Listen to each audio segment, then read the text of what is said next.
بسم اللہ الرحمن الرحیم. سورہ بقرہ. قال لم أقل لك إنك لن تستطيع معي صبرا يقول أسلام. اللہ تبارک و تعالیٰ نے حضرت موسیٰ علیہ السلام اور حضرت خضر علیہ السلام کا واقعہ بیان کیا. ان کی سفر کے دوران 3 کام سامنے آئے تھے جو کہ عام عادت سے ہٹ کر تھے. ایک تو انہوں نے ایک غریب کشتی والے کی کشتی کو داغدار کیا، ایک بچے کو قتل کیا، ناحق قتل کیا، اور تیسرا ایک دیوار گر رہی تھی اسے ٹھیک کر دیا. موسیٰ علیہ السلام نے پہلے 2 پہ سوال کیا دونوں بار کہ بھئی آپ نے ایک ناحق بچے کو کیوں قتل کیا، اور دوسرا کہ ایک غریب آدمی اس کی کشتی کو آپ نے داغدار کر دیا. تو خضر علیہ السلام نے کہا تھا کہ اب دوبارہ سوال نہیں کرنا. تو موسیٰ علیہ السلام نے جب تیسرا کام ہوا کہ ایک دیوار گر رہی تھی اس کو صحیح کیا، اور ان بستی والوں نے ان کو کھانا بھی نہیں دیا جبکہ انہیں مانگا بھوک لگی تھی. تو موسیٰ علیہ السلام نے تیسرا سوال اس لیے کیا تاکہ جو پہلے 2 کام تھے اگر بظاہر شریعت کو دیکھا جائے تو یہ غلط ہے، ظلم تھا بظاہر، تو اس لیے انہوں نے پھر تیسرا سوال کیا کہ ان باتوں کا علم سامنے آئے کہ ان ایک تشریح نبی تھے، ان کے لیے یہ چیز کسی طور پر بھی وہ برداشت نہیں کر سکتے تھے. تو خضر علیہ السلام نے کہا کیا میرے اور آپ کے درمیان کیا ہے؟ جدائی ہے. البتہ میں آپ کو جواب دے دیتا ہوں کہ وہ ماجرا کیا تھا. وہ جو بچے کو قتل کیا اس لیے کہ اس نے بڑے ہو کر اپنے والدین کے لیے آزمائش کا سبب بننا تھا، کفر میں، اللہ کی نافرمانی اور سرکشی میں. اور اس کے والدین کیا تھے؟ متقی، نیک، پرہیزگار تھے. تو اللہ نے چاہا کہ اللہ نیک اولاد اس کو عطا کر، اس لیے اللہ کا حکم. اور جو کشتی داغدار کی اس لیے کہ ظالم بادشاہ تھا، کوئی بھی خوبصورت کشتی جو بھی اس کے سامنے آتی تھی وہ قبضے میں لے لیا کرتا تھا. میں نے اس کو داغدار کیا تاکہ اس کی نظر پڑے تو اس کے اندر کوئی نہ کوئی کمی ہو جس کی وجہ سے یہ بچ جائے. تو اس کے اندر خیر خواہی تھی، اللہ کا حکم تھا. تیسرا جو دیوار میں نے صحیح کی وہ اس وجہ سے کہ اس کے نیچے خزانہ تھا یتیم بچوں کا. وَكَانَ أَبُوهُمَا صَالِحًا، اور کے والدین کیا تھے؟ نیک تھے، متقی تھے. تو اللہ کا حکم تھا. تو موسیٰ علیہ السلام تشریعی نبی تھے، خضر علیہ السلام تکوینی امور کے نبی تھے. جس طرح فرشتوں کو اللہ حکم دیتا ہے اسی طرح وہ تکوینی امور ان کے ذمہ اللہ نے لگا. جیسے اللہ فرشتوں کو حکم دیتا ہے نا، فرشتے روح قبض کرتے ہیں، فلاں کام کرتے ہیں، تو اس طرح بسا اوقات اللہ تبارک و تعالیٰ کسی پیغمبر کو بھی بھیجتے ہیں جو تکوینی امور پر مبنی ہوا کرتے. اب یہاں ایک بات تو یہ قابل غور ہے کہ جو اللہ تبارک و تعالیٰ ارشاد فرماتے ہیں وَكَانَ أَبُوهُمَا صَالِحًا، کہ ان کے والدین کیا تھے؟ نیک تھے. تو تفسیر میں آتا ہے کہ ساتویں پشت میں ان کے دادا وہ اللہ کے نیک اور برگزیدہ بندے تھے. اس سے معلوم ہوا کہ اگر والدین نیک ہوں تو اللہ تبارک و تعالیٰ ان کی نسلوں کو بھی اس کی برکات عطا کرتے ہیں. اس لیے جو آج ہم پریشان ہوتے ہیں اپنی اولاد کے لیے، ہم میں سے ہر ایک چاہتا ہے کہ میری اولاد سکھی رہے، اچھی زندگی گزارے. اس کے لیے ضروری ہے کہ ہم متقی بنیں. ہم کیا کریں؟ متقی بنیں. آج ہم دنیا جمع کرتے ہیں، جوڑتے ہیں کہ یہ بادشاہوں والی زندگی گزاریں گے. حالانکہ بادشاہوں والی زندگی تب گزاریں گے جب ہم اچھی زندگی گزار کے جائیں گے نیکی اور تقوی کے حوالے سے. تو اس لیے نیکی اور تقوی کی برکات ہیں اللہ تبارک و تعالیٰ عطا فرماتے ہیں. انسان کی نسلیں اس سے مستفید ہوتی ہیں. یہ نیکی اور تقوی اس کی یہ اہمیت ہے، برکات اور رحمتیں ہیں. اور دوسرا یہ جو ہمیں روزمرہ میں یہ واقعات ہمارے سامنے پیش آتے ہیں، کوئی جوانی میں جا رہا ہے، کوئی بچپن میں جا رہا ہے، کسی کا کاروبار چلتے چلتے رک رہا ہے، ٹھپ ہو جاتا ہے، تو یہ ذہن میں رکھیے کہ بس اوقات اللہ تبارک و تعالیٰ کی بہت ساری حکمتیں ہوتی ہیں، ہم نہیں جانتے، اس لیے ہمیں اس پہ پریشان نہیں ہونا چاہیے. ہمارا یقین ہونا چاہیے کہ ہمارے رب نے جو کیا اس میں ہمارا بہتر.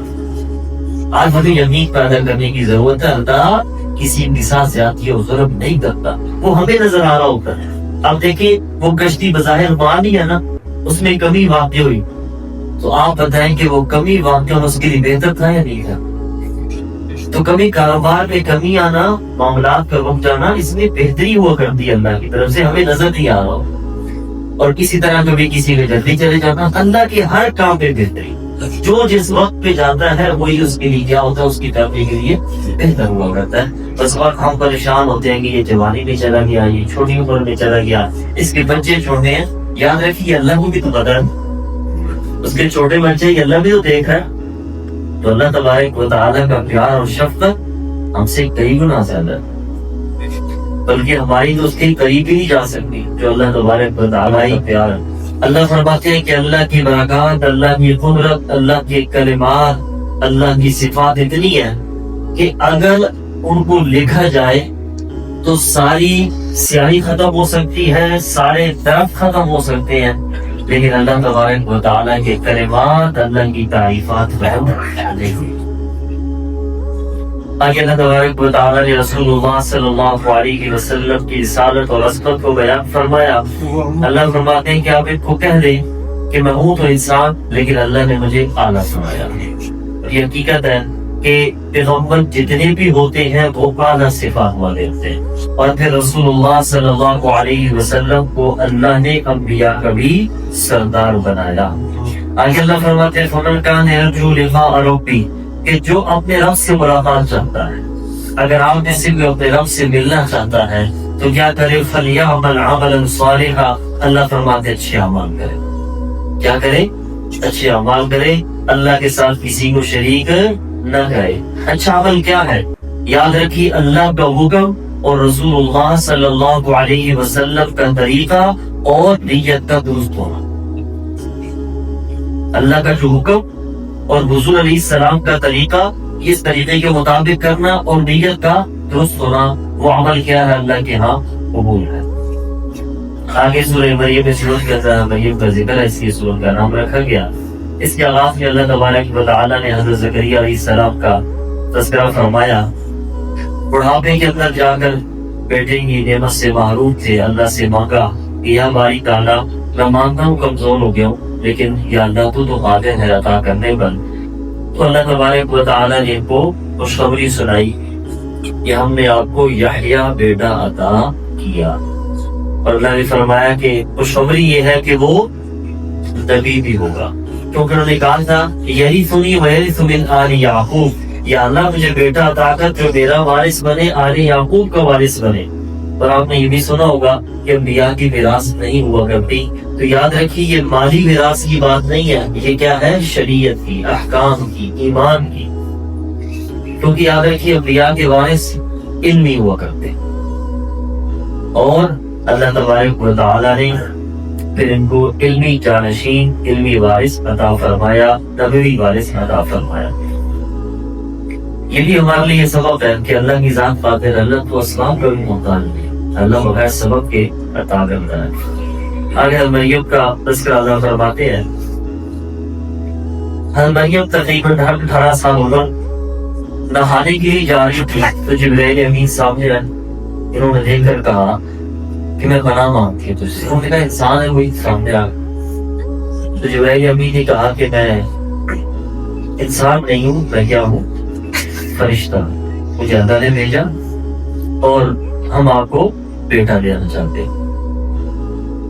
تو مریم نے کہا وَلَمْ يَمْسَسْنِي بَشَرٌ وَلَمْ أَكُ بَغِيًّا، کہ نہ میں بری عورت ہوں، نہ میری شادی ہو چکی ہے، نہ نکاح ہوا ہے، تو میری اولاد کیسے ہوگی؟ تو انہوں نے کہا ہمارا کذالک، اسی طرح ہوگا، اس لیے کہ اللہ نے فرما دیا، اللہ نے فیصلہ فرما دیا. وہیں سے انہوں نے پھونک ماری، اللہ نے ان کو حاملہ بنا دیا. اللہ آگے اللہ نے ابراہیم علیہ السلام کا تذکرہ کیا. انہوں نے بہت خوبصورت اور جامع انداز میں اپنے والد کو سمجھایا اور اللہ تبارک و تعالیٰ کی وحدانیت کا درس دیا بہت خوبصورت اور پیار بھرے شفقت بھرے انداز میں. لیکن افسوس یہ کہ والد سمجھے نہیں، آگے سے دھمکی دی کہ میں آپ کو سنسار کر دوں گا. تو اس ابراہیم علیہ السلام نے کہا کہ مجھے جو اللہ نے حکم دیا میں اسی پر چلوں گا، اسی پر قائم رہوں گا، چاہے میری جان کی عمر چلی جائے، میں اس کو نہیں چھوڑوں گا. البتہ جب تک اللہ کا حکم ایجاد ہوگی میں آپ کے لیے استغفار کرتا رہوں گا. پھر جب اللہ نے منع فرما دیا تو آپ نے اپنے والد کے لیے بھی استغفار چھوڑ دیا. اس سے معلوم ہوا ایمان ہونا کتنا ضروری ہے. اگر ایمان نہیں ہے تو پھر کتنی بڑی نسبت کیوں نہ ہو، پھر وہ انسان کے لیے کام نہیں آ سکتی. اگر ایمان ہے تو پھر نسبت کی ایک اہمیت ہوا کرتی ہے. آگے اللہ تبارک و تعالیٰ حضرت ادریس علیہ السلام کا تذکرہ فرماتے ہیں کہ وہ پیغمبر تھے کہ اللہ تبارک و تعالیٰ نے سب سے پہلے انہوں نے اپنے قلم سے لکھا، انہوں نے سب سے پہلے قلم سے لکھا اور سب سے پہلے انہوں نے کپڑا سلائی کر کے پہنا. پہلے صرف کپڑا اوڑا جاتا تھا، انہوں نے کیا کیا؟ سب سے پہلے کپڑا. اللہ نے ان کو ہنر عطا کیا، لکھنے کا اللہ نے ہنر عطا کیا اور اللہ نے حساب کتاب میں ان کو بڑی مہارت عطا کی تھی. جیسے آج کمپیوٹر ہے، کیلکولیٹر ہے، اللہ تبارک و تعالیٰ نے اس کی بھی زیادہ ان کو ذہانت عطا فرمائی تھی. آگے اللہ تبارک و تعالیٰ ارشاد فرماتے ہیں کہ اگر کوئی